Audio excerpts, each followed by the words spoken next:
Tuhan, kami bersyukur untuk anugerah-Mu yang terus nyata bagi hidup kami. Kami boleh kembali bertemu dengan Engkau ya Tuhan pada sore hari ini melalui ibadah BSC. Tuhan yang pimpin serta ibadah ini ya Tuhan, dan juga hati kami, pikiran kami, agar kami juga boleh betul-betul menikmati setiap pujian, doa, dan juga firman-Mu yang nanti akan disampaikan oleh Bang Fabian kepada kami. Tuhan yang juga berikan hikmat kepada kami, sehingga kami juga boleh mengerti apa yang kami dapatkan hari ini, dan Tuhan tolong kami untuk boleh memelihara firman-Mu tiap-tiap hari dalam kehidupan kami. Terima kasih Bapak, berkati juga setiap perangkat yang kami gunakan, setiap jaringan internet, biarlah boleh berjalan dengan baik adanya juga Tuhan. Terima kasih Bapak, hanya di dalam manapun Tuhan Yesus Kristus kami berdoa dan bersyukur. Amin. Sebagai umat pilihannya, mari kita bersyukur bahwa kesetiaannya dalam menyertai hidup kita tetap untuk selamanya. Great is thy faithfulness. Mari sembah Dia atas kesetiaannya di dalam hidup kita melalui pujian ini.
Kepada Bang Fabian, dipersilakan. Ya, selamat sore teman-teman. Ya, syukur kita bisa bertemu kembali ya dalam Bible study kita dari Kitab Keluaran. Dan sore hari ini kita season finale ya, jadi sesi yang terakhir ya dari season pertama rangkaian kita belajar dari Kitab Keluaran ya. Nanti bulan depan kita akan lanjut. Ya. Oke, mari kita berdoa terlebih dahulu ya teman-teman. Kami memuji Engkau ya Tuhan, Allah yang kasih setianya besar, seperti yang kami nyanyikan tadi, kasih setiamu selalu kami nikmati hari demi hari, dalam beragam bentuk, dalam beragam pergumulan hidup yang Tuhan izinkan kami hadapi.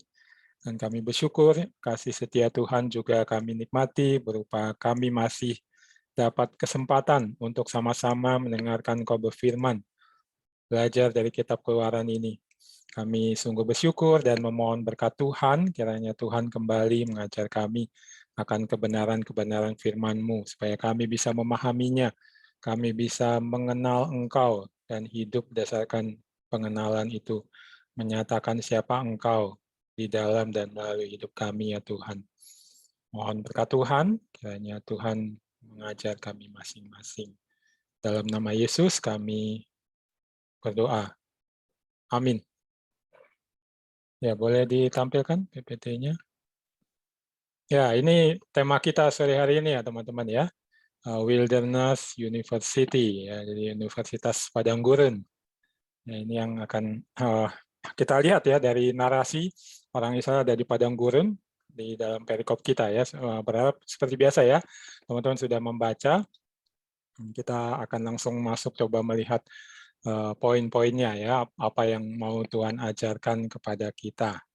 Ya, jadi soal universitas ya teman-teman, perguruan tinggi atau kampus ya, semuanya ya sudah pernah ya, sudah lulus atau mungkin ada yang masih ada juga masih di kampus kuliah S1, S2 atau mungkin S3 ya.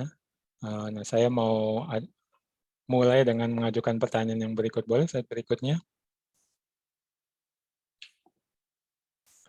Ya, ini teman-teman ya. Hal-hal apa yang berkesan bagimu di kampus? Ya, mungkin bisa mengingat dan bisa menyebutkannya.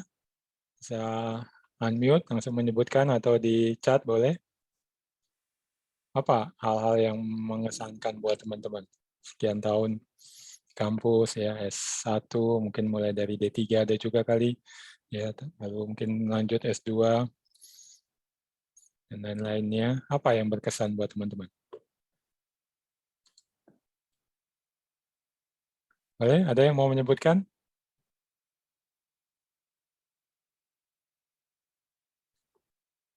Ini malu-malu atau nggak ada yang berkesan?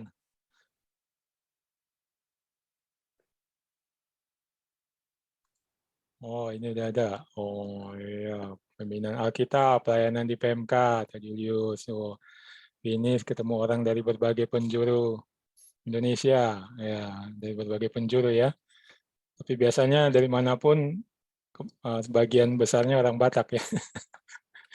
Wah, Sam, kantin kampus. Wah, no Sam, makan terus Sam. Ada banyak yang enak-enak dan murah ya Sam ya. Nah, ya itu juga salah satu yang terkesan ya buat saya ya. Ada lagi yang lainnya?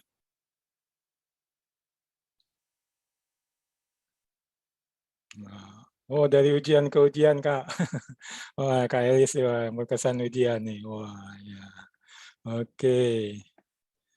Apa lagi? Ada lagi teman-teman? Wah ketemu belahan jiwa bening.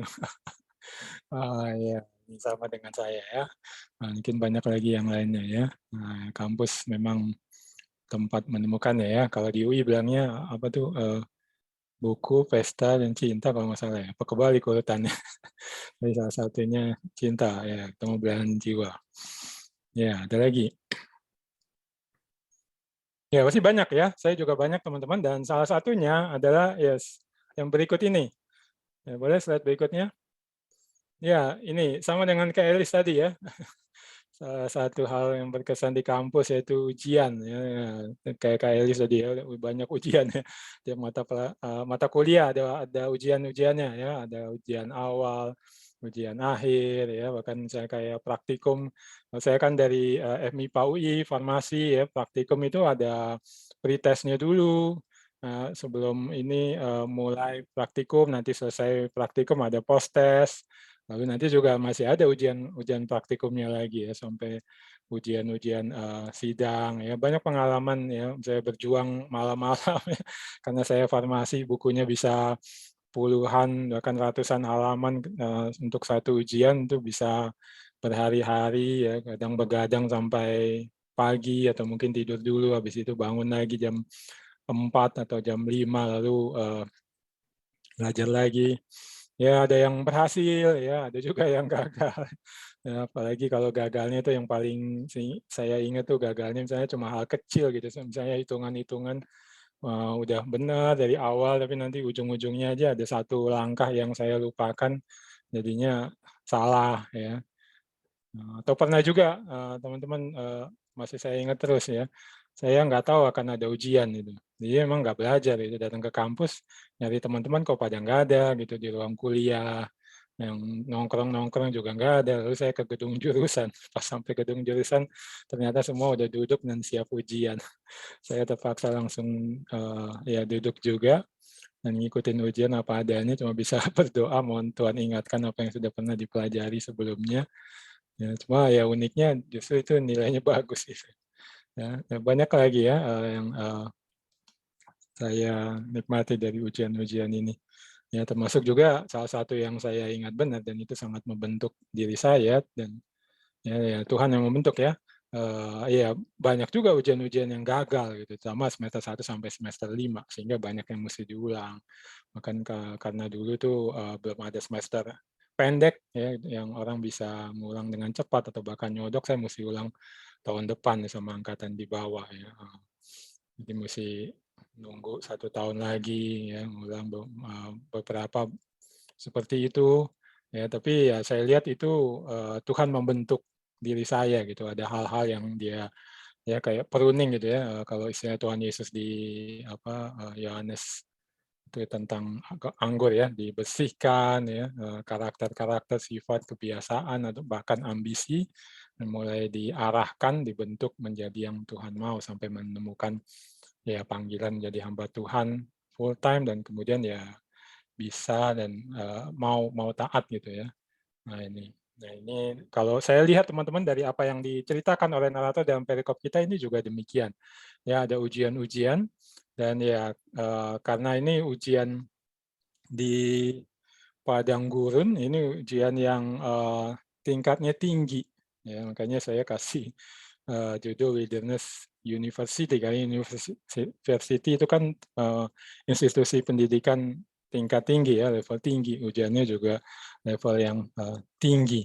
Ya, jadi orang bisa mengalami ujian-ujian yang ya membentuk mereka menjadi seperti yang Tuhan kehendaki atau ya siap Tuhan pakai untuk mengerjakan rencananya. Ya, ini akan kita lihat. Ya, dan kalau kita lihat di Perjanjian Baru itu juga demikian teman-teman ya, hidup menjadi orang percaya murid Kristus itu setelah diselamatkan bukan satu hidup yang enak, yang bisa dibilang hidup yang ya seperti di Tuhan pimpin itu masuk ke padang gurun ya, yang dimana di dalamnya Tuhan mau mengajar kita, membentuk kita menjadi kian serupa dengan Kristus ya. Makanya kalau kita lihat banyak tokoh-tokoh Kristen ya, pengajar-pengajar Kristen memandangnya demikian. Ya, boleh seperti yang berikutnya, boleh slide berikutnya. Ini saya ingat ini ya Bapak Spurgeon ini ya, pengkhotbah yang terkenal ya, dia menyatakan demikian ya, the wilderness is the Oxford and Cambridge for God's student. Ya, wilderness is the Oxford Cambridge for God's student. Ya, jadi padang belantara atau kondisi yang tidak mengenakan, yang sulit, yang Tuhan pimpin umatnya ya, masuk ke dalamnya, berjalan di situ, mengalami kondisi yang tidak enak, bahkan terancam, itu adalah Oxford dan Cambridge untuk mendidik, membentuk murid-murid Tuhan. Ya, Spurgeon bilang demikian. Ya, lalu secara khusus terkait dengan perikop kita, ya, dan juga nanti perikop-perikop sesudahnya yang akan kita pelajari, ya, ada seorang namanya Clement of Rome, ya, Clement dari Roma. Boleh slide berikutnya menyatakan demikian teman-teman. After this, ya, Red Sea Crossing, jadi setelah menyeberang Laut Merah yang kita sudah pelajari ya di waktu kemarin ya, Moses by the command of God, whose providence is over all. Jadi Musa atas perintah Allah yang providensianya itu mengatasi segala sesuatu, let out the people of Hebrews, ya, memimpin orang Ibrani into the wilderness ya. Jadi atas perintah Tuhan, Musa memimpin orang Ibrani masuk ke padang gurun. Ya, lebih lanjut Clement berkata demikian ya, that he might root, that he ini dengan huruf besar, jadi Tuhan ya, might root out the evil which had clung to them by a long continued familiarity with the custom of Egyptian. Ya, jadi Allah bisa mencabut ya hal-hal jahat yang melekat erat ya pada diri orang Ibrani, orang Israel yang baru keluar dari Mesir itu. ya karena mereka selama ini sudah sangat familiar, sudah sangat terbiasa, ya terkustomisasi mungkin bisa dibilang demikian ya, dengan kebudayaannya orang Mesir, dengan kepercayaan mereka kepada beragam dewa yang saya sudah sempat bukakan juga ya ketika membahas tula-tula itu. Ya, mereka memang sudah melihat bahwa Allah mengalahkan dengan telak ya dewa-dewa Mesir, ya, termasuk Firaun yang mengaku dirinya adalah dewa ya, tapi kalau dilihat ya rupanya itu masih ya melekat ya, ada yang masih melekat di dalam diri mereka yang mungkin mereka sendiri nggak sadar, mereka sendiri nggak nampak ya, tapi Allah melihat itu dan dia mau bersihkan, dia mau cabut itu semua lewat ya Wilderness University ini, ujian-ujian di padang gurun. Ya, kita juga demikian teman-teman ya. Tuhan sudah selamatkan kita dan dia mau kita dibentuk makin serupa dengan Kristus.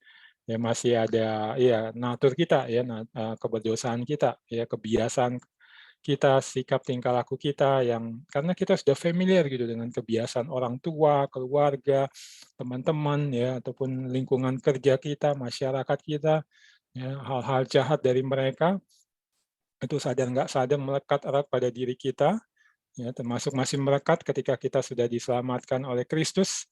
Ya, memang Kristus nggak langsung membersihkan ya, dia pakai proses ya. Kalau kita lihat misalnya kayak di Efesus tuh, prosesnya itu dibilang berlangsung seumur hidup. Allah mengerjakannya ya seumur hidup kita dan ada bagian kita di dalamnya untuk memberi diri atau melakukan apa yang harus kita lakukan untuk memunculkan hal-hal yang Tuhan munculkan sebenarnya di dalam diri kita ketika dia setelah menghilangkan hal-hal yang jahat pada diri kita. Ya, dan ini yang kita lihat terjadi dalam perikop kita. Ya, dan perhatikan dua hal itu teman-teman. Ini proyeknya Allah.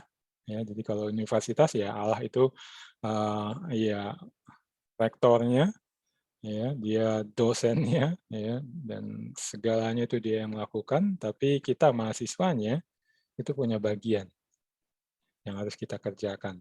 Ya, sama kayak kita kan, mahasiswa waktu mahasiswa atau mungkin sekarang juga masih mahasiswa punya bagian yang harus kita kerjakan supaya kita terbentuk. Oke, mari kita belajar apa yang ditampilkan di dalam perikop ini. Ya, nah kalau saya langsung saja ke hal yang tadi ya teman-teman, jadi salah satu hal yang unik, menarik dan mungkin berkesan juga ya ketika ada di universitas kita, perguruan tinggi kita yaitu ujian. Nah kalau kita lihat ya cerita kita di dalam perikop ini dia menampilkan ada 3 ujian. Nah kita mulai lihat dari ujian pertama atau bisa juga dibilang pretest ya. Ada juga kan pretest ya biasanya ya. Kayak saya sebelum praktikum di farmasi itu selalu ada pretest. Dan pretestnya ini ya di bagian pertama perikop kita ya dapat air lalu waktu dapat airnya pahit. Ya ini mulai dari ayat 22 ya pasal 15. Nah, itu saya tampilkan di dalam slide ini ya. Musa menyuruh orang Israel berangkat dari Laut Teberau. Ya, jadi memang ini baru dari Laut Teberau. Berarti masih melekat erat teman-teman di hati dan pikiran mereka. Bahkan ya saya yakin di mata mereka. Bagaimana Yahweh itu memang Allah yang Maha Kuasa. Ya, dia membuka laut, mereka bisa menyeberang dengan aman. Ya, tidak basah, tidak terseret air, tapi kemudian Firaun dengan pasukan yang paling hebat, kereta-kereta yang terhebat mengejar, laut itu menutup, membinasakan mereka. Mereka baru mengalami hal ini. Ya, dan juga ya belum lama berarti kan 10 tulah yang mereka lihat Allah menghajar dewa-dewi Mesir, juga Firaun dan tentunya orang-orang Mesir yang nggak mau melepaskan mereka, Allah pukul ya, dan mereka baru mengalami itu. Ya, lalu ya ini mau mereka pergi ke padang gurun Syur, ya masuk padang gurun. Ya Tuhan bawa masuk untuk mengalami tes yang akan membentuk mereka. Ya, lalu perhatikan narator menampilkan satu hal yang perlu benar kita simak teman-teman ya, yaitu dia menulis 3 hari lamanya mereka berjalan di padang gurun. Ya teman-teman ini kalau ya pakai metode PA, teknik PA nih kita mesti bertanya nih sebenarnya, kenapa 3 hari?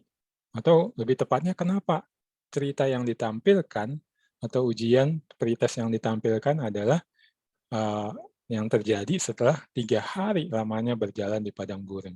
Kenapa enggak misalnya peristiwa yang berikutnya yang kedua di perikop kita, bagian kedua perikop kita. Kenapa dia mulai dari 3 hari ini? Ya, nah nanti saya akan kembali ke situ. Tapi tangkap dulu, itu satu hal yang perlu diperhatikan. Lalu dibilang tidak mendapat air. Nah ini tesnya, ya, nggak ada air. Ya di padang gurun teman-teman. Ya, dan ini gawat kan. Ya, mungkin teman-teman juga pengalaman ya. Biasanya pada suka jalan-jalan kan orang Indonesia ya. Dunia juga umumnya gitu ya. Apalagi orang Indonesia suka jalan-jalan. Nah, kalau lagi jalan-jalan nggak ada logistik ya, nggak ada makanan dan minuman kan bisa gawat ya.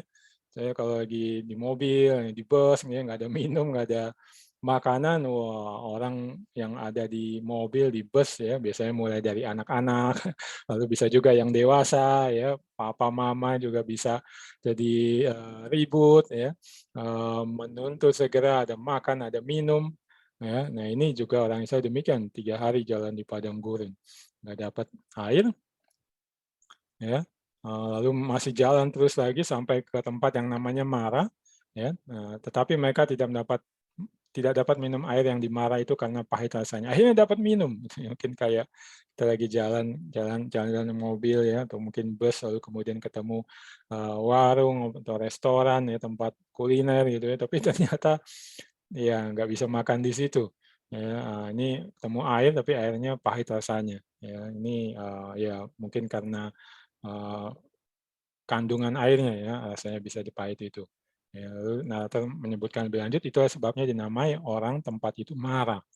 Ya, lalu narator mencatat bagaimana respon orang Israel ketika Tuhan memimpin mereka ke sini. Ini kan di bawah pimpinan Tuhan ya, jelas ya. Digambarkan Tuhan memimpin mereka ke tanah perjanjian. Ya, lalu bersungguh-sungguhlah bangsa itu kepada Musa. Kata mereka, apakah yang akan kami minum? Ya, mereka bersungut-sungut, ya, protes kepada Tuhan. Tapi perhatikan di sini yang narator catat itu kepada Musa. Ya. Jadi memang sebenarnya karena Musa ini hambanya Tuhan, protesnya kepada Tuhan. Tapi kan mereka menyampaikannya kepada Musa, nggak langsung kepada Tuhan. Ya, nah ini mereka melakukan hal yang lebih gampang, lebih simpel, protesnya ke Musa. Ya. Mungkin masih ada takutnya juga sama Tuhan, jadi berani sama hambanya Musa. Ya. Protes pada Musa, sungut-sungut, apakah yang akan kami minum?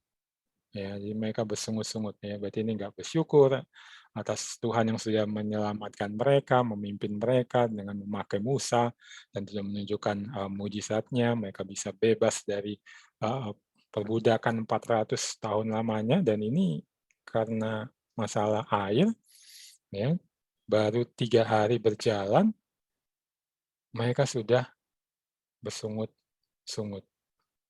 Ya. Melupakan kebaikan Tuhan, merupakan pemeliharaan Tuhan yang sudah luar biasa mereka alami sebelumnya. Ya. Nah, tapi ingat teman-teman, waktu itu saya sudah bukakan juga ya, mereka bersungut-sungut sebelumnya. Masih ingat? Mereka bersungut-sungut ketika Tuhan sudah mengutus Musa menghadap Firaun dan menyatakan Tuhan mau membebaskan mereka, Firaun mesti melepas mereka untuk hidup beribadah pada Dia, melayani Dia saja, bukan melayani Firaun. Firaun nggak mau, lalu Firaun memperberat pekerjaan mereka, mereka kan bersungut-sungut. Ya.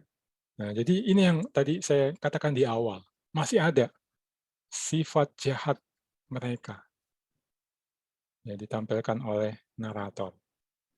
Dan inilah yang Tuhan mau bersihkan, Tuhan mau hapus dari mereka. Ya, dan satu hal lagi teman-teman yang perlu kita ingat, ini satu hal yang sangat ironis sebenarnya. Ya, kenapa? Itu tadi yang 3 hari lamanya mereka berjalan di padang gurun. Masih ingat nggak bahwa ketika Musa menghadap Firaun, ya pertama kali menghadap Firaun, itu Musa ngomongnya apa? Izinkanlah orang Israel pergi ke padang gurun selama 3 hari untuk beribadah kepada Allah. Wah, ini Sahri sudah menyebutkan, ya, ya, di padang gurun 3 hari. Nah, teman-teman, jadi sebenarnya ini menggemakan itu, gitu, menggemakan bahwa ini loh orang-orang yang sudah Allah tebus, bebaskan dari perbudakannya Firaun, selama ini hidup mereka 400 tahun lamanya dari generasi ke generasi, hanya melayani Firaun, melayani orang-orang Mesir. Nah, Allah sudah membebaskan mereka, ya, supaya mereka hanya beribadah, melayani Allah saja, tapi lihat apa yang mereka lakukan. Mereka bersungut-sungut. Seharusnya mereka beribadah pada Allah, melayani Allah, memuliakan Allah. Tapi inilah yang mereka lakukan. Ya, kemarin ketika ya mempelajari ini, merenungkan, ya saya melihat kita semua diingatkan kembali, teman-teman. Hati-hati, mungkin kita bisa seperti ya, atau bahkan ya kalau kita mau jujur, mungkin sudah sering sudah diselamatkan oleh Tuhan, harusnya hidup bagi Dia, memuliakan Dia, ya. Tapi yang kita lakukan kemudian adalah bersungut-sungut kepada Dia, menyalahkan Dia. Ya. Nah, ini yang narator tampilkan. Nah, mari lihat selanjutnya apa yang narator tampilkan. Boleh slide berikutnya. Ya, ditampilkan oleh narator, Musa bersikap benar. Lalu yang kedua ditampilkan, Tuhan limpahkan anugerah. Ya, teman-teman kita bisa melihat itu ya di 15 ayat 25 saya tampilkan di slide. Ya, ditulis oleh narator, Musa, ya walaupun orang itu bersungut kepada mereka, dan ini yang kesekian kali bersungut kepada dia, mereka bersungut kepada dia, ya, dan ini yang kesekian kalinya dia nggak marah, ya, atau melakukan hal-hal lain yang jahat gitu, membalas mereka, tapi dia melakukan yang benar, yaitu apa? Dia berseru kepada Tuhan. Orang Israel, khususnya secara khusus mereka sudah mengalami ya, Tuhan membebaskan mereka dengan ada 10 tulah yang dahsyat itu, lalu terakhir menolong menyeberang Laut Merah dengan selamat. Ketika nggak ada air, lalu ketemu air dan ternyata airnya pahit, mereka harusnya berseru kepada Tuhan. Tapi yang mereka lakukan justru bersungut-sungut. Ya. Dan di sini Musa melakukan yang benar. Ya. Musa melakukan apa yang seharusnya mereka lakukan. Ya. Dan kita bisa melihat kemudian Tuhan menunjukkan kepada sepotong kayu, ya, Musa melemparkan kayu itu ke dalam air, lalu air itu menjadi manis.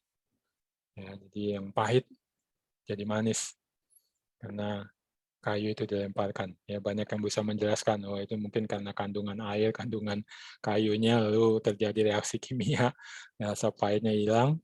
Ya, tapi kalau di sini jelas nggak mau membahas itu, ya, nggak ngajak mikir-mikir itu, cuma mau bilang ya ini anugerah Tuhan. Dia gunakan kayu itu, suruh Musa lempar, Musa taat dan kembali ya, Musa berlaku benar, dia berdoa, dia melakukan apa yang Tuhan perintahkan. Ya walaupun kalau dipikir kan, ya ini hal yang aneh gitu, airnya pahit kok cuma lempar kayu. Memang kayunya apa? Gula, pemanis buatan gitu.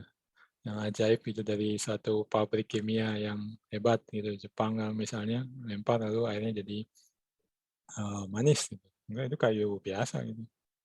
Dia lemparkan dalam ketaatan dan percaya kepada Tuhan, dia lakukan itu. Lalu anugerah Tuhan dialami. Dan perhatikan teman-teman, ini jelas satu anugerah. Karena orang Israel tadi bersungut-sungut, baru ngalamin mujizat-mujizat Tuhan, pertolongan Tuhan, keselamatan Tuhan yang luar biasa, bersungut-sungut, di mana seharusnya mereka melayani dia, memuliakan dia, tapi lihat dia tetap menunjukkan anugerahnya. Ya, nah, tadi kalau saya bilang ya kita mungkin sudah sering seperti ini juga sebelumnya dalam hidup kita. Nah, kalau kita masih bisa kemudian menikmati hal-hal manis yang Tuhan berikan itu karena anugerah demi anugerah Tuhan berikan. Ya, dan lupakan itu, dan tentunya jangan lupakan ini satu teladan sih.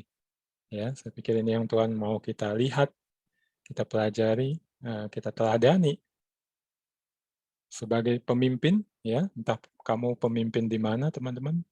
Mungkin di rumahmu, ya, rumah tanggamu, mungkin keluarga besar, mungkin di kantor, mungkin di tempat pelayanan, sekarang ataupun nanti, jika misalnya orang-orang yang kamu pimpin berlaku bersungut-sungut, ya, walaupun sudah mengalami anugerah Tuhan yang berlimpah, ya, sebagai pemimpin, Tuhan bilang, nah, kamu mesti berlaku benar.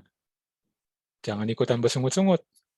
ya karena udah didesak gitu ya sama anggota keluarga, didesak sama anggota persekutuan atau anggota gereja atau anak buah di kantor, rekan-rekan kantor, ya atau apalagi atasan gitu ya, menekan, memaksa ya, dengan bentuk-bentuk sungut-sungutnya gitu ya. Nah ini berserulah kepada Tuhan. Dan kemudian ketika Tuhan menyatakan apa yang kamu mesti lakukan itu juga dengan benar, dengan beriman. Meskipun tampaknya mustahil. Nah ini yang Tuhan minta kita lakukan. Lalu kemudian, ya kita akan melihat narator dengan cepat teman-teman menampilkan pembelajaran dan pembentukan yang Tuhan hadirkan. Yaitu percaya pada pimpinan dan providensianya.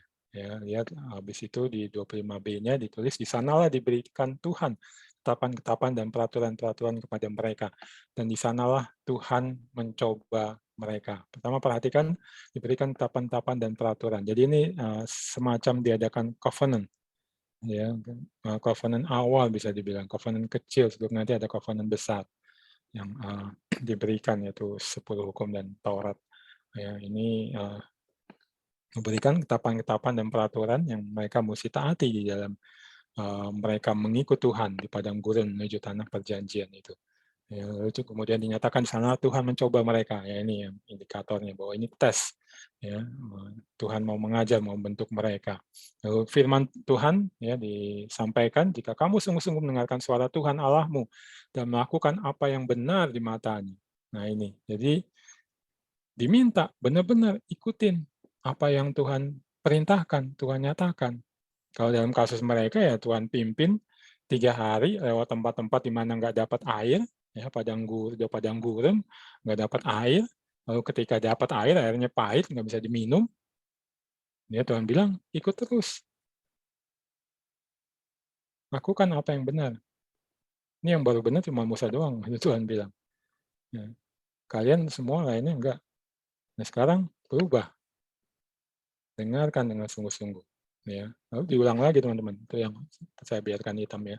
Nah, ulang lagi, memasang telingamu pada perintah-perintahnya, tak mengikuti segala tapannya, nah itu sama. Diulang 2 kali. Jadi Tuhan benar-benar nekanin. Kalau sudah mau menerima keselamatan daripadaku, bagianmu adalah dengarkan perintahku, dengarkan pimpinanku, lakukan dengan sungguh-sungguh. Lalu nanti ada janji, ya.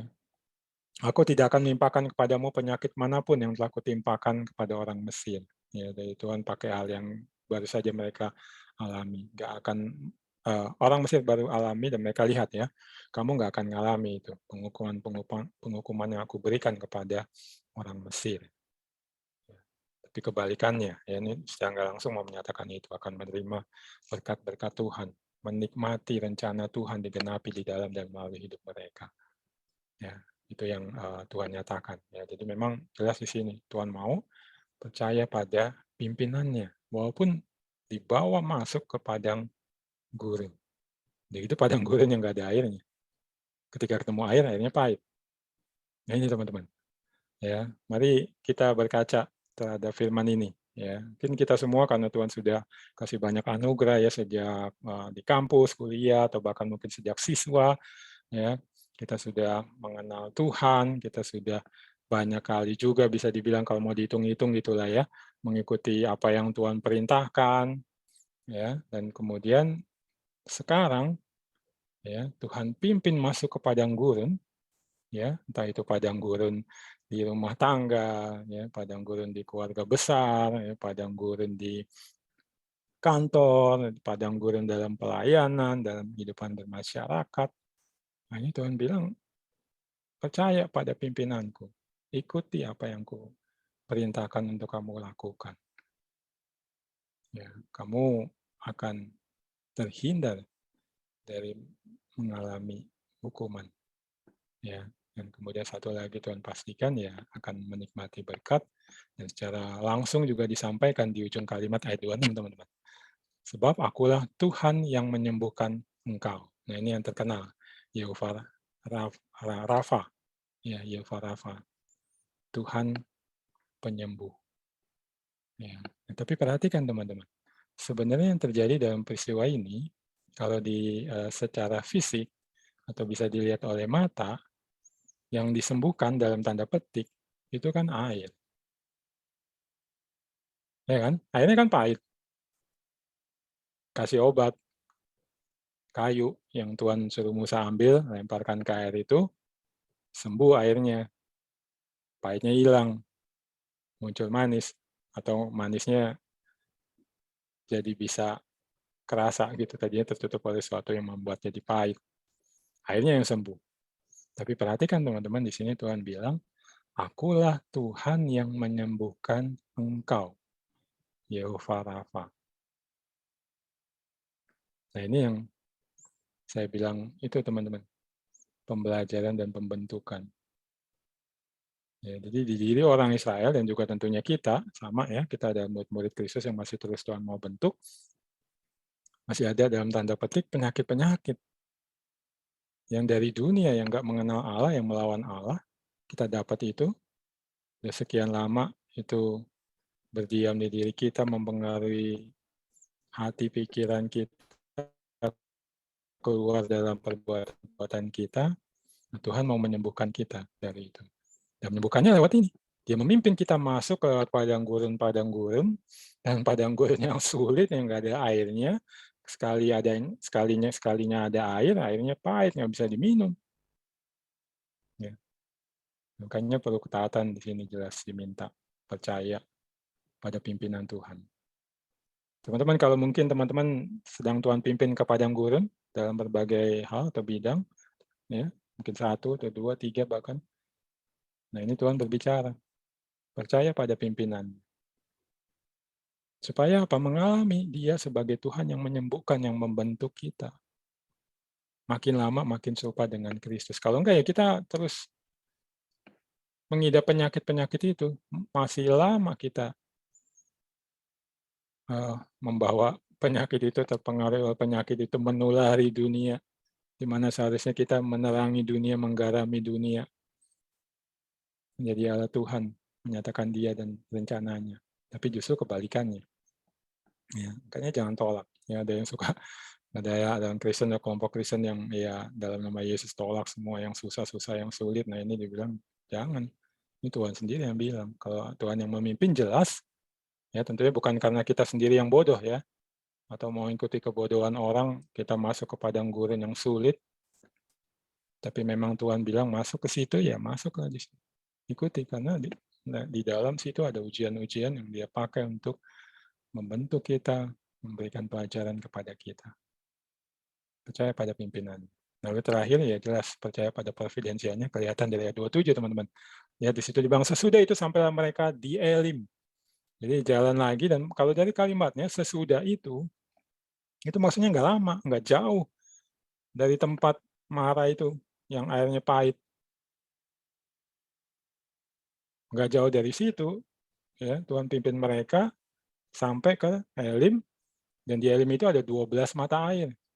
Ini 12 teman-teman. Berarti apa? Satu suku, satu mata air. Nggak perlu berebutan. Lalu 70 pohon korma. Nah, itu bisa makan kormanya, sekaligus itu menunjukkan ya itu subur karena airnya berlimpah. Lalu berkemahlah mereka di sana di tepi air itu. Ya. Ini kalau di dalam perjanjian baru, teman-teman, di dalam 1 Korintus 10 itu dibilang Tuhan selalu menyediakan jalan keluar. Ada exit door ketika Tuhan memimpin kita masuk ke dalam ujian-ujian, masuk ke dalam padang gurun, itu dia nggak bodoh gitu, atau dia nggak mau mencelakakan kita, nyusahin kita gitu. Terus padang gurun nggak ada air atau airnya pahit terus, nanti dia kasih exit door-nya. Pada waktunya kita akan dia bawa ke situ. Dan nanti menikmati kelimpahan yang dia sediakan. Kelimpahannya apa?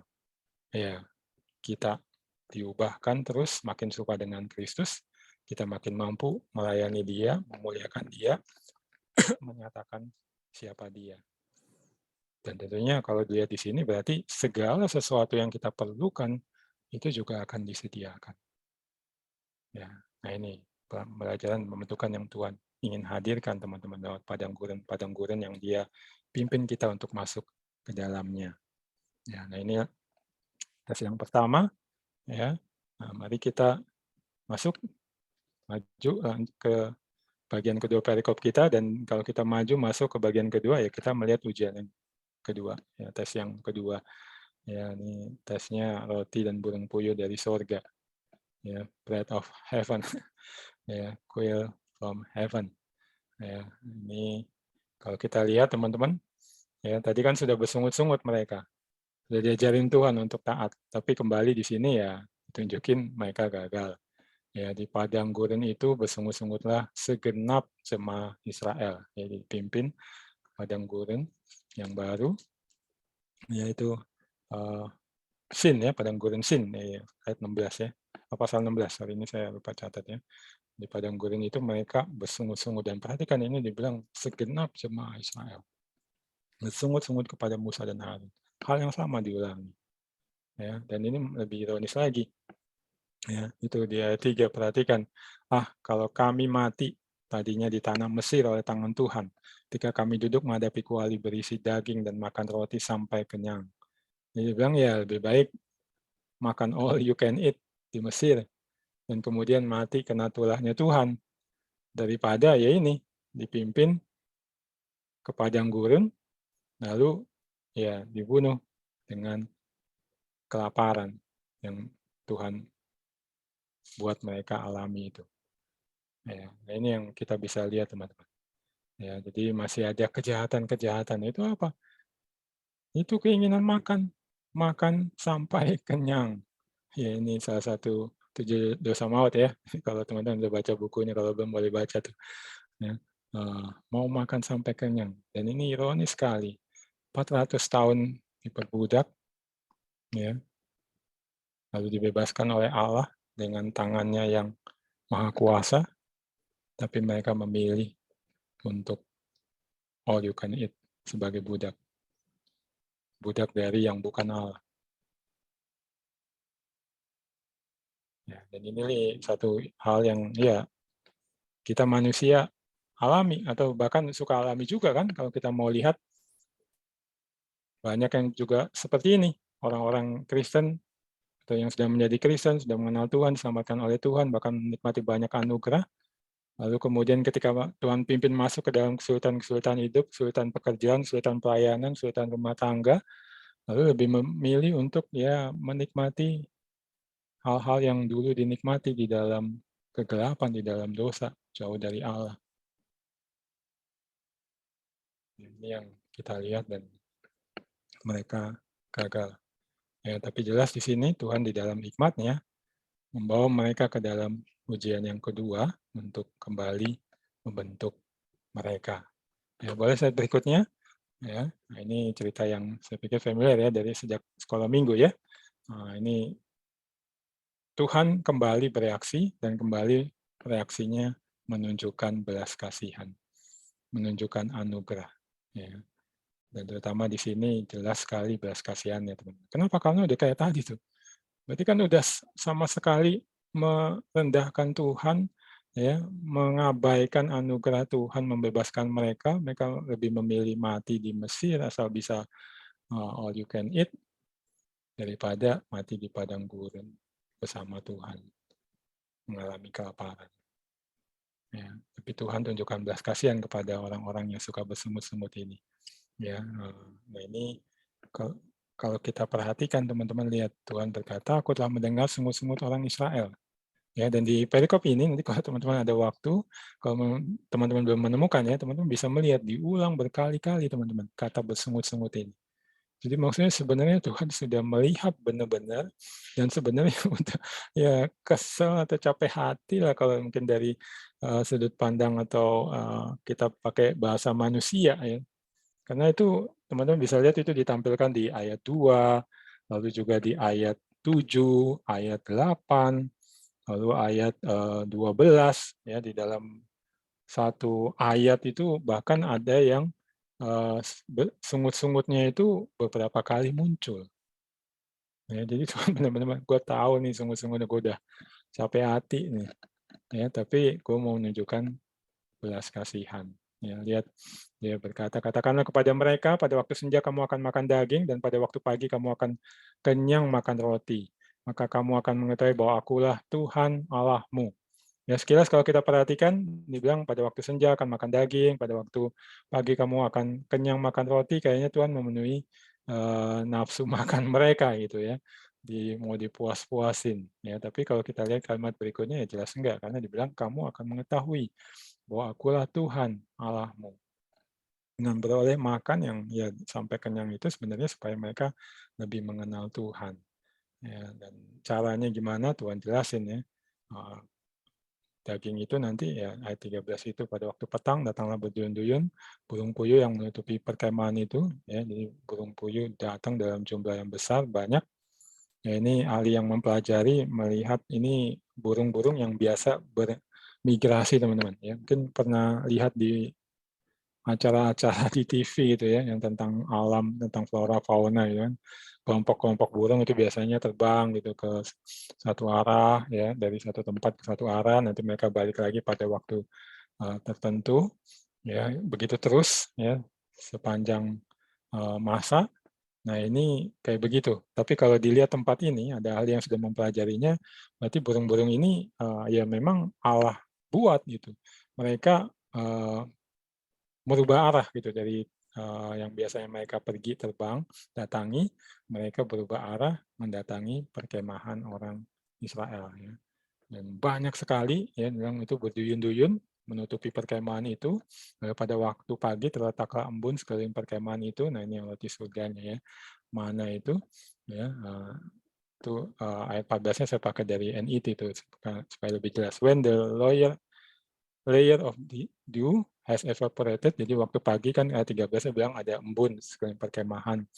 Lalu ketika embun itu menguap, ya di atas permukaan padang gurun itu was a thin, flaky substance, thin like frost on the earth. Flaky. Ini jadi kayak cornflake itu teman-teman yang makanan anak-anak di dus-dus itu kalau di supermarket ya. Nah, cornflake gitu. Ya, nah itu mana roti dari surga. Ya, nanti kalau teman-teman baca lebih lanjut orang Israel lihat itu apa gitu. Apaan nih? Gitu mereka nggak ngerti. Nah, kata apaan nya dalam bahasa Ibrani-nya itu ya mana. Ya, jadi mana itu artinya apa sih ini? Nggak tahu, mereka belum pernah ngalamin. Ada makanan kayak gitu yang mereka bisa ambil, mereka bisa makan. Dan ini jelas wujud belas kasihan Tuhan, mereka bersungut-sungut tapi dikasih makan tiap pagi dengan roti dari surga ini. Lalu burung puyuh tiap petang. Ya, biasanya orang ya untuk roti kan sudah Tuhan tetapkan ya. Itu waktu Adam jatuh dalam dosa kan dibilang kamu si berjerah payah untuk bisa mendapatkan makan, untuk mendapatkan roti. Ya, kita sekarang juga demikian bekerja untuk bisa beli betok ataupun roti-roti dan makanan-makanan lain, beli daging juga dengan harga yang mahal, telur juga harganya mahal, tapi mereka tinggal menikmati langsung Tuhan hujankan dari langit. Itu wujud belas kasih Tuhan. Ya, lalu selanjutnya kita bisa lihat ini jelas bukannya Tuhan mau memuaskan nafsu makan mereka, tapi kembali pembelajaran dan pembentukan yang Tuhan hadirkan. Ya, secara khusus di sini percaya pemeliharaannya, terutama lewat firman yang dia sudah nyatakan bahwa dia akan pelihara mereka, mereka mesti percaya. Mereka diajar untuk percaya kepada dia. Ya, nah itu kita bisa lihat ada dari 3 bagian ya, saya lihat teman-teman. Yang pertama, mau dinyatakan di ayat 11 sampai 15 dari pasal 16, pemeliharaannya itu supranatural. Ya, 11 sampai 15 itu yang tadi saya sudah tampilkan ya. Burung-burung puyuh datang berduyun-duyun menutupi perkemahan, mereka tinggal ngambilin ya, pasal sempurna burung-burung puyuhnya untuk ditangkap, dipanggang atau diapain itu sama mereka. Lalu juga roti turun ya dari surga ya, mereka bisa makan. Nah, jelas itu supranatural. Ya, jadi maksudnya menyatakan bahwa Tuhan akan memberikan pemeliharaan dan ini memang pemeliharaan yang levelnya itu supranatural gitu. Bukan pemeliharaan yang sekedar menurut kemampuan manusia, menurut kemampuan korporat yang besar, yang kaya, yang kuat gitu. Ya, bukan, ini pemeliharannya Tuhan supranatural. Jadi menurut caranya dan waktunya yang ya kita nggak duga ya kapan datangnya, dari mana datangnya, jumlahnya, bentuknya. Tapi ya Tuhan mampu datangkan itu. Ya, itu saya bisa ceritakan banyak tuh. Mungkin teman-teman sering dengar juga saya sharing. Ya kuliah misalnya sering kesulitan untuk bayar SPP, tapi Tuhan bisa datangkan itu misalnya lewat wali pembimbing saya, tiba-tiba dia kasih uang ke teman kelompok kecil, suruh bawa ke saya, ke rumah saya untuk saya bayar SPP ketika waktu itu saya kesulitan bayar SPP, ya, atau ya bisa lewat om saya atau tante saya bisa memberikan, atau kemudian ada juga Tuhan kasih pekerjaan, ya saya bisa lulus penelitian di masa Krismon, itu karena ada dana dari Departemen Kesehatan. Ya, sekarang juga ya sejak 2003 sampai sekarang Tuhan peliharakan lewat cara yang menurut saya sih ya supranatural ketika saya memberi diri jadi hamba Tuhan, staf full time di Perkantas Persekutuan Kantong terbatas. Yang terakhir saya ceritakan nih, saya ada rumah yang baru, rumah yang kedua di kota wisata baru Tuhan berikan juga dengan cara-cara yang supranatural, bukan caranya cara atau kemampuannya manusia. Ya, ini yang Tuhan janjikan teman-teman kepada setiap orang percaya, kepada setiap kamu, setiap kita, bahwa Dia akan memberikan pemeliharaan yang supranatural. Lalu yang kedua, pemeliharaannya itu cukup. Nah, ini ayat 16 sampai ayat 30. Ya, saya harap teman-teman sudah baca ataupun sudah pernah dengar juga ya, sekolah minggu diceritakan. Kan mereka disuruh ambil tiap-tiap pagi itu, ya setelah embun itu menguap, ada muncul atau kelihatan mananya, tiap pagi suruh ambil, kumpulin, buat semua anggota keluarganya, setiap anggota itu dapat 1 gomer. Nggak boleh lebih Tuhan bilang. Ya, tapi ada juga yang ngambil banyak, ada yang ngambil sedikit, tapi tetap cukup. Lalu juga Tuhan bilang, nggak boleh ambil terlalu banyak ditinggalkan ya, karena mungkin ya kayak orang zaman sekarang gitu ya, maunya nyetok barang, nyetok banyak-banyak, apalagi kalau ada kesulitan kayak waktu masa pandemi kemarin ya, atau apa BBM naik, udah nyetok BBM di tangki, bahkan di jerigen, ya, jerigen besar gitu ya. Nah, ini Tuhan bilang itu nggak perlu. Aku akan memelihara kamu dan pemeliharaanku itu akan cukup. Ya. Ada yang coba ngambil banyak, nggak habis, terus besoknya dia lihat busuk dan berulat. Itu karena nggak percaya akan pembayaran Allah. Ya. Lalu kita juga lihat, diajarkan untuk kalau menjelang hari Sabat, besoknya hari Sabat, ambil 2 kali lipat untuk tiap-tiap orang. Karena nanti di hari Sabat, ya mereka nggak boleh melakukan itu. Bukan hanya nggak boleh, bahkan Tuhan nggak turunkan mananya.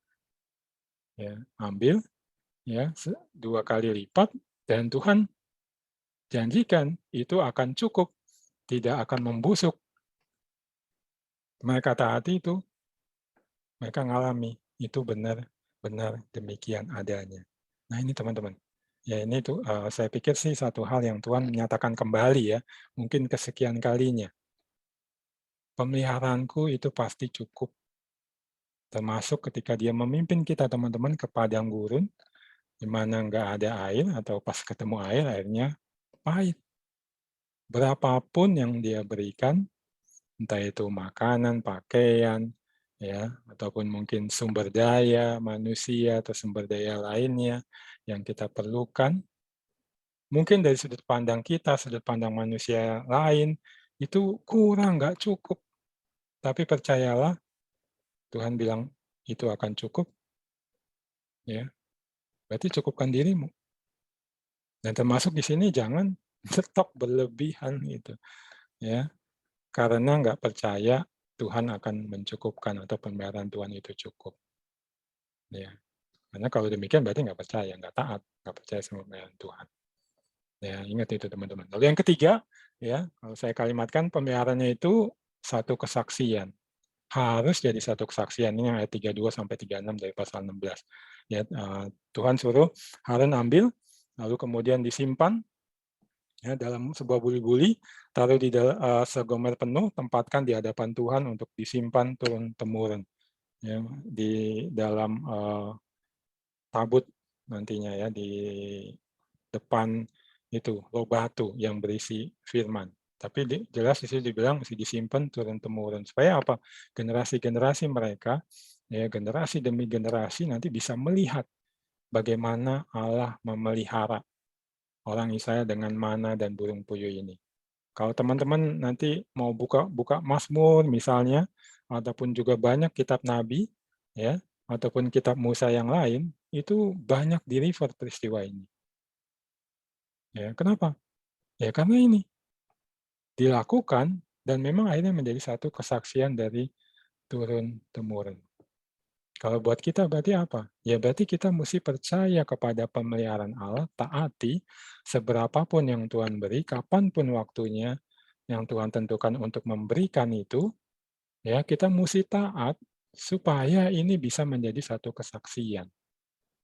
Ya, kayaknya ya mungkin teman-teman sudah sering dengar juga, saya sering ceritakan itu gimana pemeliharaan Tuhan ya kepada saya dulu waktu misalnya masih kuliah gitu ya, makannya itu pas-pasan, seringkali cuma Indomie, cuma gorengan mungkin cuma 2 biji untuk makan ya, ataupun roti di warung yang harganya dulu itu cuma 500 perak, kadang mesti ngutang dulu ya.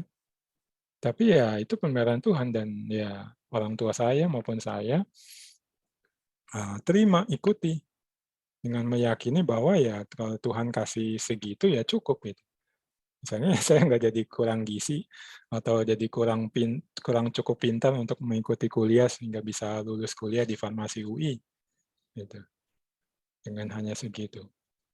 Dan kemudian itu jadi kesaksian gitu. Saya ceritakan kepada banyak orang yang saya layani ataupun saya ceritakan juga ke anak saya Yeremia gitu bagaimana Tuhan memelihara. Lalu juga termasuk ketika ya Tuhan memelihara lebih memakai cara-cara yang tadi supernatural, itu saya ceritakan juga. Nah, teman-teman saya melihat kita itu mesti demikian. Pertama, taat percaya pada pemeliharaan Tuhan, ikuti berapapun, kapanpun yang dia beri, bagaimanapun caranya, dan kemudian saksikan. Ya, ketika kita taat itu sebenarnya satu kesaksian juga, orang melihat. Tapi di sini jelas kan aktif kan, disuruh ambil satu gomer, simpan, taruh di hadapan Tuhan. Nah, berarti kamu mesti aktif teman-teman, ceritakan. Karena orang perlu tahu gitu. Selain ya dari firman Tuhan dan pengalaman mereka sendiri dengan Tuhan, mereka juga perlu dikonfirmasi, ya bahkan itu bisa jadi satu sarana itu ya kesaksian hidup kita tentang Tuhan memelihara kita, supaya orang bisa percaya bahwa Tuhan itu memang Allah dan Dia memelihara dengan cukup bahkan dengan limpah. Ya, coba lihat teman-teman, sudahkah kamu taat sehingga itu jadi kesaksian, lalu sudahkah kamu taat menceritakannya? Ya, atau ya cuma mau nikmati doang gitu. Itu jelas bukan yang Tuhan mau. Ya, nah ini yang di pembelajaran dan pembentukan yang Tuhan hadirkan. Ya, ini mari berdoa berjuang supaya ya ini kita alami itu. Masuki padang gurun yang kemana Tuhan pimpin kita dengan belajar percaya akan pemeliharaannya. Bahwa itu supernatural, cukup, dan itu harus menjadi kesaksian tentang Dia. Satu-satunya Allah yang sejati yang memelihara dengan limpah. Ya, oke, lalu kita maju ke yang terakhir, teman-teman, ujian yang ketiga. Dan di sini saya cepat saja. Ya, ini kita bisa lihat unik ya ceritanya di awal tadi atau pretestnya tentang air, dan ketiga ini tentang air. Kembali nggak ada air. Ya, dan sini ditampilkan betapa ironis mereka gagal dalam ujian. Dan ironis sekali karena apa? Lihat, setelah ini saya simpulkan aja ya, setelah ikut perintah Tuhan dari persinggahan ke persinggahan itu dicatat itu di perikop kita pasal 17, mereka taat teman-teman. Tuhan suruh ke A, pergi ke A. Lalu pergi ke B, lalu ke C. Terus ya tidak disebutkan berapa banyak, tapi dari persinggahan ke persinggahan. Tapi habis itu Tuhan izinkan ada ujian yang ketiga hadir, dan sebenarnya sama, masalah air, nggak ada air untuk diminum, jadi mereka baru ngalamin kan, nggak ada air, nggak ketemu, pas ketemu pahit, tapi Tuhan ubahkan jadi manis, lalu habis itu sampai ke Elim, yang ada 12 sumur, udah berlimpah banget jelas, gagal lagi. Ya, jadi ini satu peringatan buat kita, hati-hati. Jangan sampai mengalami kegagalan yang sama. Gagal dalam hal apa? Nah, gagal dalam 3 kriteria atau 3 mata ujian nih teman-teman. Ya, yaitu yang pertama tuntut pemeliharaan Tuhan. Ya, ini pasal 17 ayat 2a. Ya, jadi mulailah mereka itu bertengkar dengan Musa. Ya, pertama perhatikan teman-teman, bukan lagi bersungut, tapi bertengkar. Ya, kalau dilihat bahasa Ibraninya ini biasa dipakai untuk orang menuntut dalam satu persidangan. Jadi tuntutan resmi dan kemudian bahkan aktif gitu, melawan ya, kayak ya bertengkar, ngelawan Musa benar-benar, ya kayak musuhan gitu, menyerang Musa lah bisa dibilang ya. Lalu mereka bilang, "Berikanlah air kepada kami supaya kami dapat minum." Jadi bukan hanya lagi, "Kok nggak ada air? Kok airnya pahit?" Tapi udah langsung nuntut, Tuhan menyediakan. Nah ini, satu bentuk yang juga rentan kita manusia, kita murid-murid Kristus ngalami. Ya, mungkin nggak mempertanyakan lagi, "Kok nggak dikasih air?" Tapi langsung kita nuntut. Ya, lu Tuhan gue gitu. Gue udah melayani, gue udah berkorban ini itu, berusaha jadi garam dan terang di kantor, ngalami dampak-dampaknya sekian rupa. Tapi sekarang gue nggak punya air, nggak punya uang, nggak punya makan, nggak punya kekasih, nggak belum menikah, atau mungkin belum punya anak, ya, atau mungkin sempat Tuhan beri, tapi anaknya jadi bandel, atau kemudian sakit, atau yang lain-lainnya. Ya, atau ya Tuhan kasih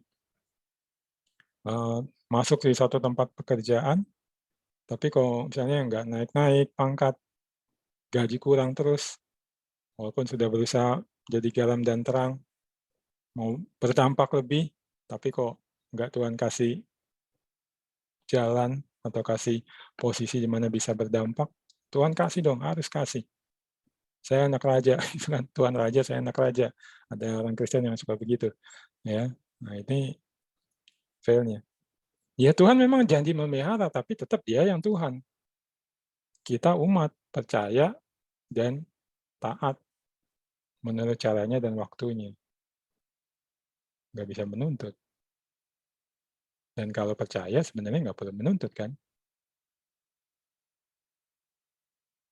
Ya, lalu yang kedua, mereka gagal dalam hal, boleh berikutnya. Ya, pertanyakan rencana Tuhan ya. Ini di ayat 3-nya teman-teman ya. Saya bacakan, "Hauslah bangsa itu akan ada di sana, bersungguh-sungguhlah bangsa itu kepada Musa dan berkata, mengapa pula engkau memimpin kami keluar dari Mesir untuk membunuh kami, anak-anak kami dan ternak kami dengan kehausan?" Ya, jadi seperti yang sebelumnya diulang, tapi perhatikan, mengapakah pulang kau memimpin kami keluar dari Mesir untuk membunuh kami, anak-anak kami, ternak kami dengan kehausan. Kami, anak-anak kami, ternak kami. Nah, kalau teman-teman ingat yang kita sudah pelajari, itulah yang Tuhan keluarkan gitu. Mereka, anak-anak mereka, ternak mereka. Ingat kan tadi Firaun bilang ya, kalian aja deh yang laki-laki, ya, tapi yang perempuan, anak-anak, ternak tinggal. Lalu nanti ya udah ini boleh, tapi ternak yang dibawa. Nah, tapi akhirnya saat Tuhan pukul dengan tulah sampai Tuhan 10 yang paling dahsyat, akhirnya ya udah semua pergilah, bawa semua ternak kalian. Jadi ini rencana Tuhan udah sepenuhnya mereka pertanyakan, rencana Tuhan mana kok mati kami ntar lagi nih karena nggak ada air. Nah ini hati-hati juga teman-teman ya. Nah, karena ya ini kita sudah diajar, dibentuk dan ngalamin kan rencana Tuhan tergenapi sampai kita bisa selesai kuliah, alumni bekerja ya mengerjakan berbagai macam pelayanan ya oke ini tapi kemudian ketika kelihatannya mentok, kelihatannya mungkin menuju hal yang menyulitkan, mengancam, menuju jurang mungkin ya. Nah, udah mulai mempertanyakan. Harusnya tetap percaya. Apalagi sudah mengalami kan pimpinan Tuhan, penggenapan rencana Tuhan demi rencana. Ya, lalu satu lagi mereka gagal, boleh tampilkan? Ya, ini ragu kehadiran Tuhan, Koran 17 ayat 7 ya, di ujung ya. Adakah Tuhan di tengah-tengah kita atau tidak?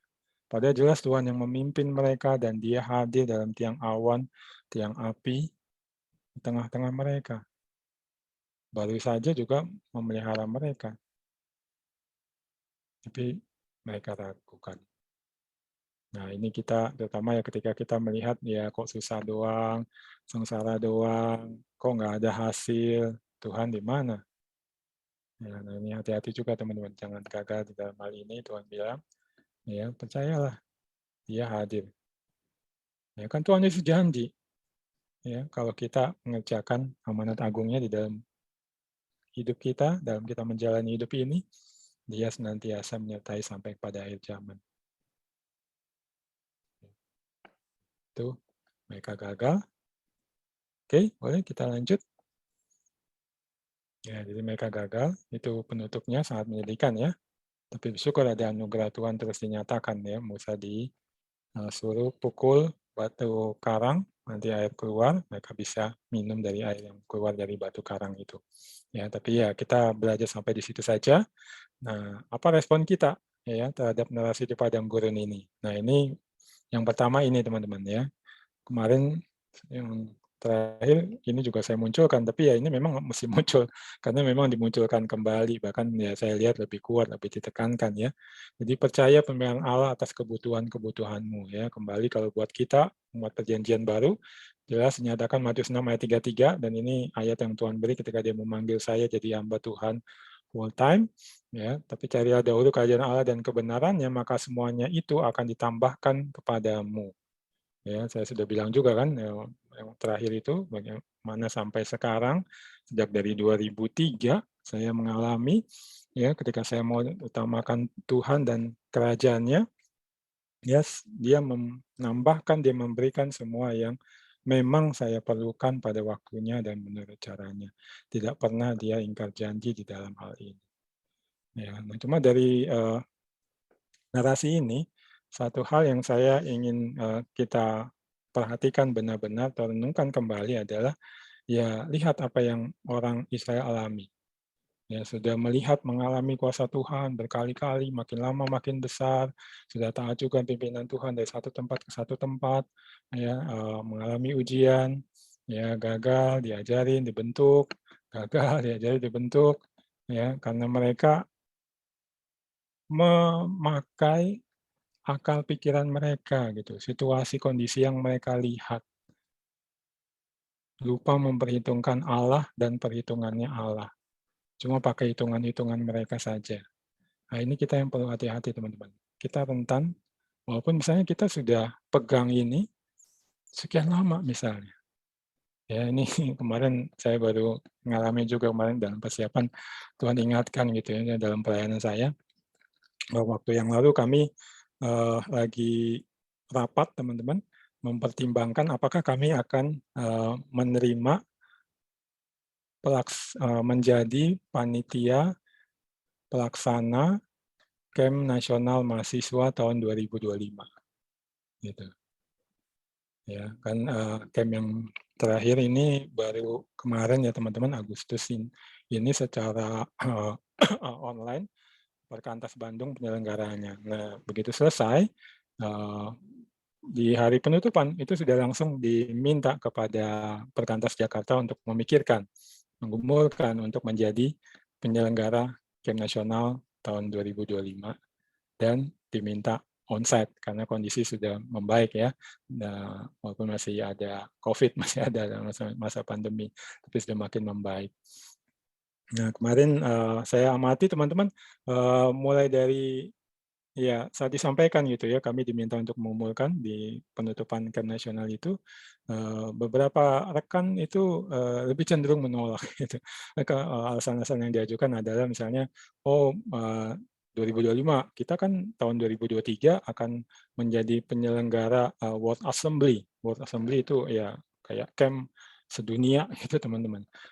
Akan di Jakarta. Sebenarnya itu kantor nasional, perkantas nasional yang menerima tanggung jawab itu, tapi ya karena dilakukan di Jakarta, perkantas Jakarta lah pelaksananya yang paling besar gitu. Ada juga dari daerah-daerah lain.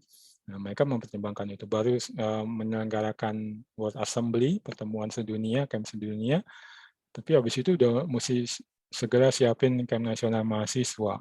Biayanya besar dan lain-lain. Lalu ada juga seorang teman yang suka mikir-mikir mengamati kondisi, dia bilang, oh ini kan lagi krisis nih, mau resesi, harga-harga naik, tiket pesawat naik, ini naik, nanti kita mesti memikirkan mengumpulkan dana, jumlahnya besar itu sangat sulit gitu.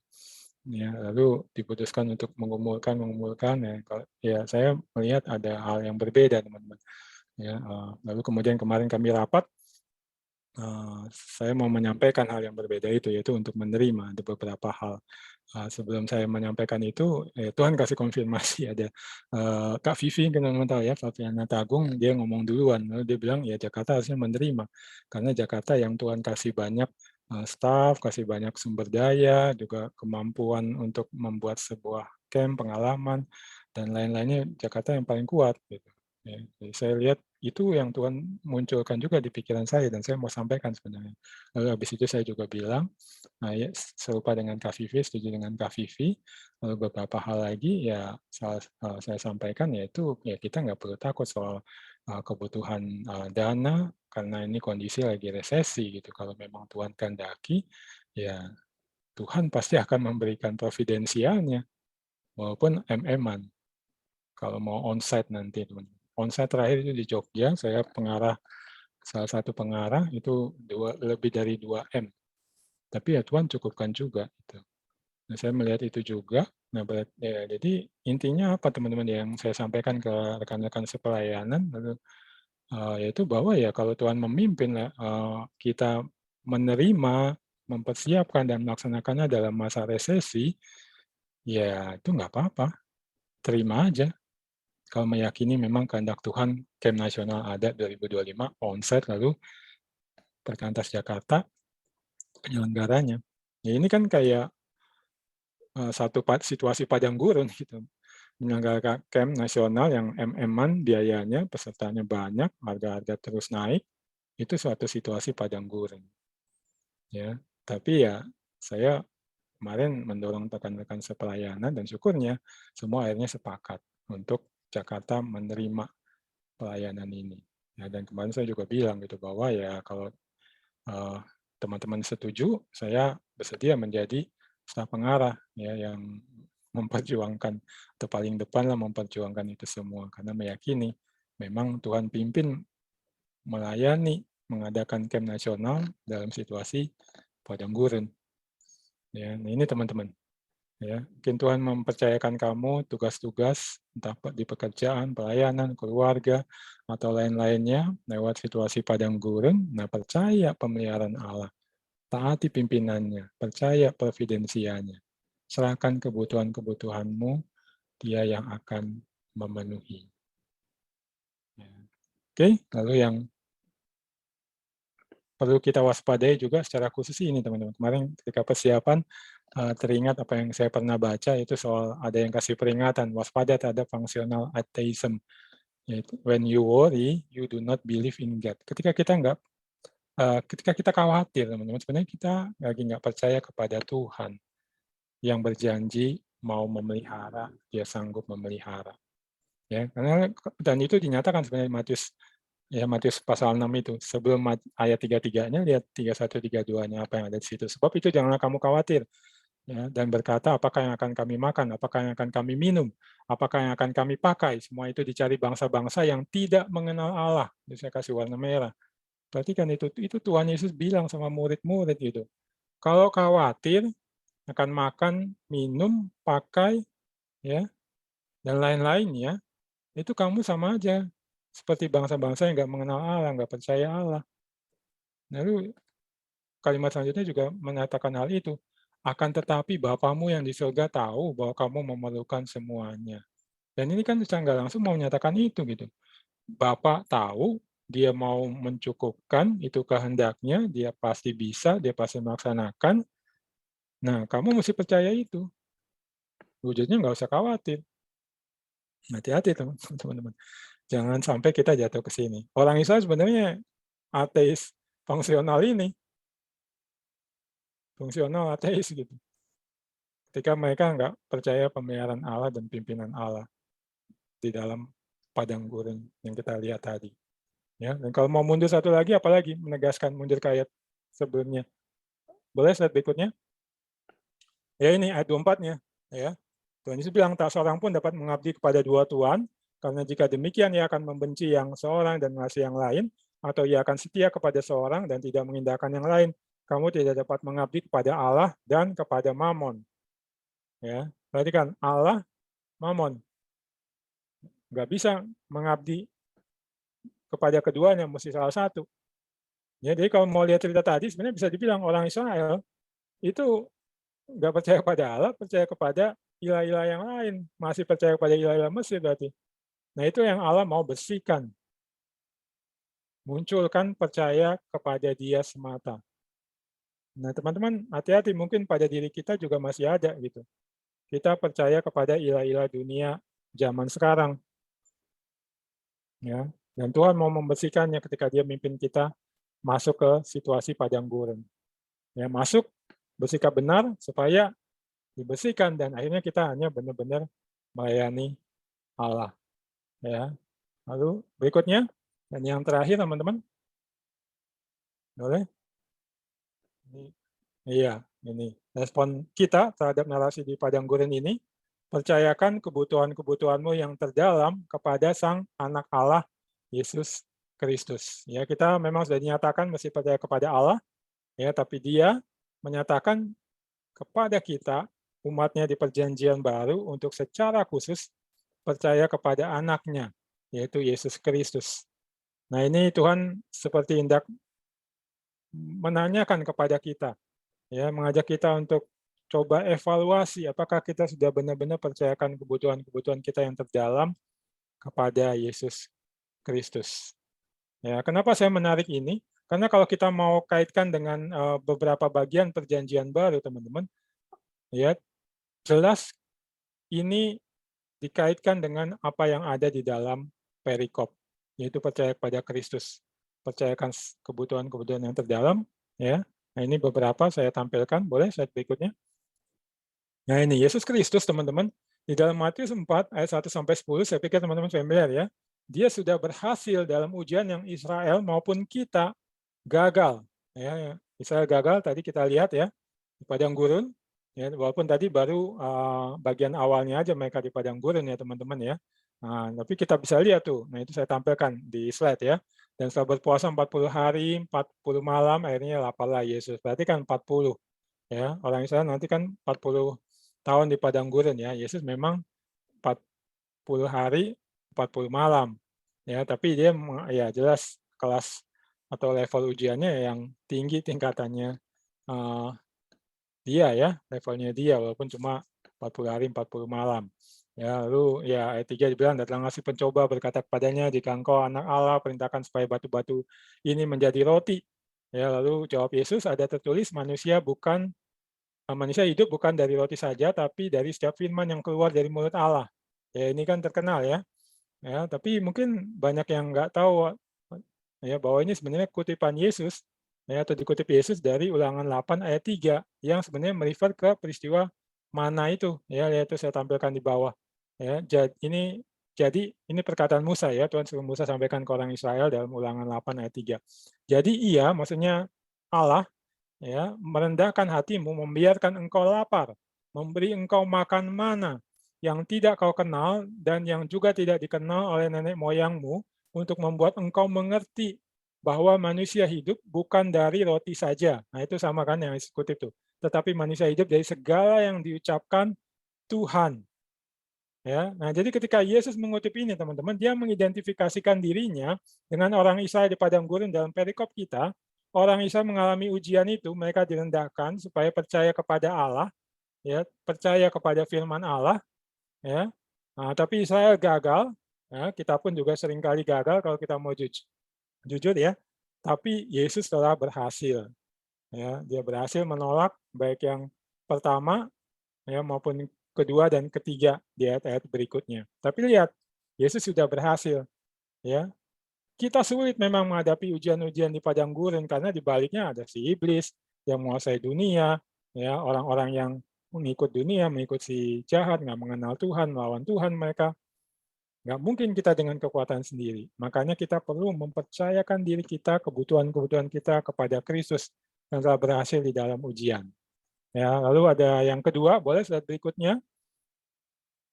Yesus Kristus adalah roti sorga yang kita perlukan untuk hidup kekal. Ya, roti sorga tadi mana di perikop kita teman-teman ya. Di Yohanes 6 ayat 25 sampai 29 Yesus mengkaitkan dengan itu. Ya, Yohanes 6 ini diawali dengan itu yang Yesus kasih makan orang banyak, teman-teman. Ya, tapi ada sisa. Ya, nanti teman-teman kalau ada waktu baca ya, mulai dari awal pasal 6 itu, ya, Yesus membuat mujizat itu, lalu dia pergi menyeberang danau, tapi orang banyak tetap mencari-cari dia, ngikutin dia. Kenapa mereka mencari atau ngikutin dia? Sebenarnya bukan demi Yesusnya, tapi bisa makan roti gratis lagi. Lalu Yesus menegur mereka dan mengajar mereka. Ya, dan itu perhatikan yang saya tampilkan di ayat 32, Yesus berkata kepada mereka, "Aku berkata kepadamu, sungguhnya bukan Musa yang memberikan kamu roti dari surga." Jadi sebelum ayat ini, orang Israel itu ngebanggain, nenek moyang kami dulu dapat makan roti dari surga, Musa yang berikan. Nah, Tuhan Yesus bilang, bukan Musa yang berikan, itu Bapakku yang memberikan kamu roti yang benar dari surga. Ya. Lalu ayat 33, karena roti yang dari Allah ialah roti yang turun dari surga dan yang memberi hidup kepada dunia. Nah, dia mulai beralih ke dirinya. Ini ayat 34, kata mereka kepadanya, Tuhan berikan roti itu senantiasa. Nah, lalu dia bukakan, akulah roti hidup, barang siapa datang kepadaku, ia tidak akan lapar lagi. Dan barang siapa percaya kepadaku, ia tidak akan haus lagi. Nanti kalau teman-teman lihat ayat-ayat sebelumnya, Yesus ngomong, nenek moyang kalian makan mana, tapi mati habis itu. Nah, kalau makan aku yang roti hidup, akan beroleh hidup kekal. Ya, nah ini ya, jadi benar-benar percayakan hidup kepada Kristus, karena Kristus adalah ini roti surga yang kita perlukan untuk hidup kekal dan juga hidup kita di dalam dunia ini yang sebenarnya sudah ada di dalam kekekalan atau sudah terkait dengan kekekalan menuju kepada kekekalan. Ya. Nah, lalu satu lagi, boleh ya, ini ada di 1 Korintus 10.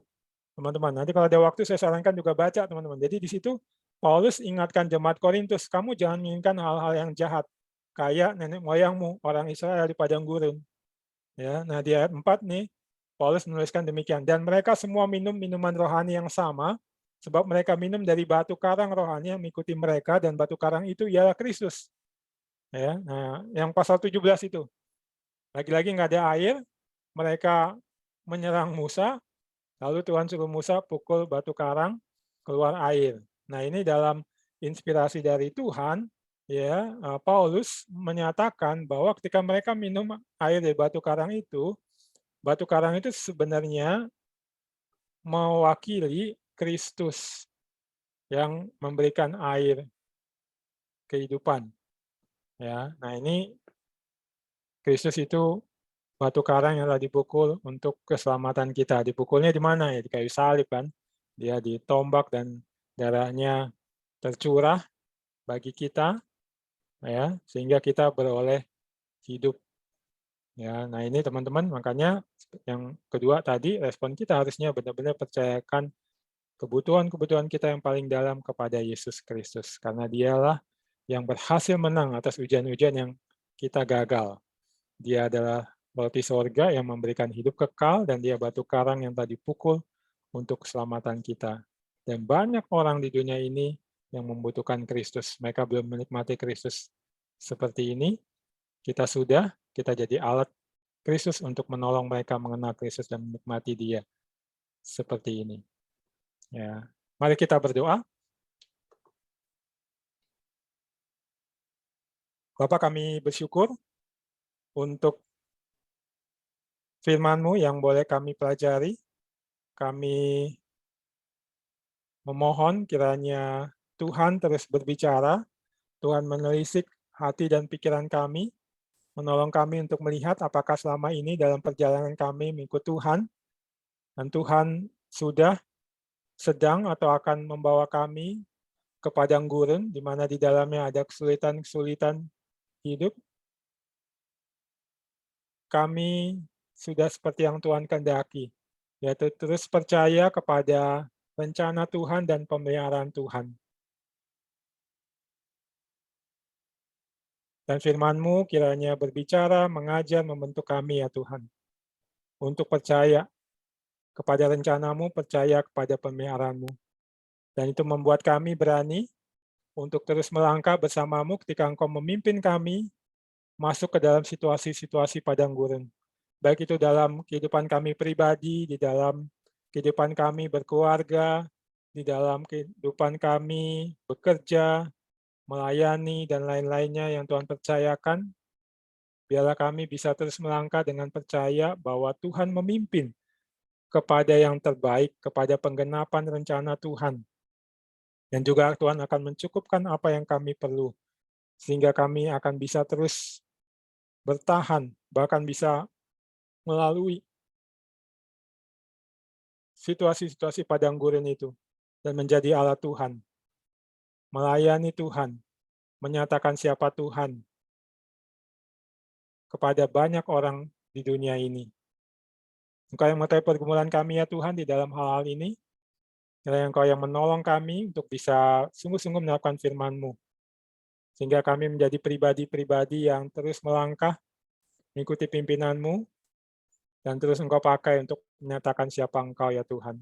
Di samping kami sendiri terus mengalami Engkau satu-satunya Allah yang berkuasa, yang memelihara, Allah yang adalah penyembuh kami, dan juga Allah yang mencukupkan apa yang kami perlu ketika kami mau sungguh-sungguh mengutamakan Engkau dan kerajaan-Mu.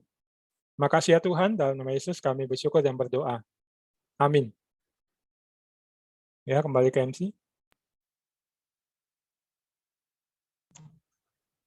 Kakak Abang dan teman-teman, saat ini kita akan mengumumkan persembahan. Aku persilakan untuk Kakak Abang dan teman-teman boleh mempersiapkannya terlebih dahulu. Kakak Abang, teman-teman, nanti persembahan yang terkumpulkan nanti akan digunakan untuk mendukung pelayanan tim PA Jakarta. Nanti Kakak Abang boleh mentransfer ke nomor rekening yang tertera di layar kita masing-masing. Mengikuti Yesus memang tidak mudah. Dalam perjalanan mengikutnya tentu akan ada tantangan dan kesulitan yang kita temui dan hadapi. Tetapi mari kita terus yakini bahwa jalan mengikuti Yesus adalah satu-satunya jalan damai di dalam hidup yang kita jalani. Ikut Dikau saja Tuhan. Mari kita puji Dia melalui pujian ini.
Mari kita berdoa. Tuhan, kami bersyukur untuk persembahan yang boleh terkumpul. Engkau juga telah memberkati kami ya Tuhan di dalam segala anugerah-Mu. Kami berdoa kiranya Tuhan boleh anugerahkan hikmat kepada setiap pengurus tim PA, sehingga boleh mempergunakan setiap persembahan yang boleh terkumpul dengan kehendak-Mu saja Tuhan. Terima kasih Bapak, berkati ke depan akan kami lanjut dengan kelompok sharing. Kiranya Romo yang Kudus terus bekerja dalam diri kami, sehingga kami juga boleh men-sharingkan apa yang kami nikmati dari ibadah hari ini. Terima kasih Bapak Surga, hanya di dalam nama Anak-Mu Tuhan Yesus Kristus kami berdoa dan bersyukur. Amin. Kakak Abang, ibadah kita udah selesai. Sebelumnya akan ada pengumuman sebelum kita masuk ke breakout room masing-masing. Kepada tim PA, aku persilahkan. Ya, selamat sore Abang Kakak semuanya. Sebelum kita masuk ke kelompok sharing, ada beberapa pengumuman yang akan saya bacakan. Yang pertama, bagi teman-teman yang mau ikut atau join dalam kelompok PA tetap, biar setiap sharing kelompok dan juga PA-nya bisa dengan teman-teman yang bareng dan teman-teman yang bareng itu nanti teman-teman bisa hubungi ke tim PA atau infokan ke pemimpin kelompok teman-teman nantinya. Dan juga selanjutnya untuk seri eksposisi BSC, bagi teman-teman yang mungkin kelewat untuk mengikuti BSC sebelumnya yang berbentuk eksposisi, teman-teman bisa cek atau menontonnya dan kembali menikmati di YouTube channel yaitu di tim PA Jakarta. Dan selanjutnya untuk absensi tentang kehadiran untuk dapat link dan info kehadirannya nanti tim PA akan membagikan link konfirmasi di email biar agar ketika teman-teman step nanti tim PA bisa memberikan email link Zoom kepada teman-teman.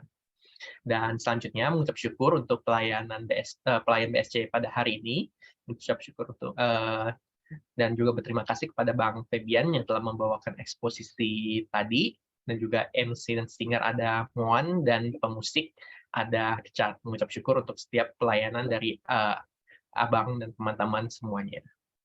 Dan pengumuman selanjutnya, ya seperti di awal yang Bang Febian disampaikan, bahwa BSC kali ini adalah season finale di season 1, jadi untuk seri selanjutnya dari topik keluaran ini akan kita infokan selanjutnya ya teman-teman ya.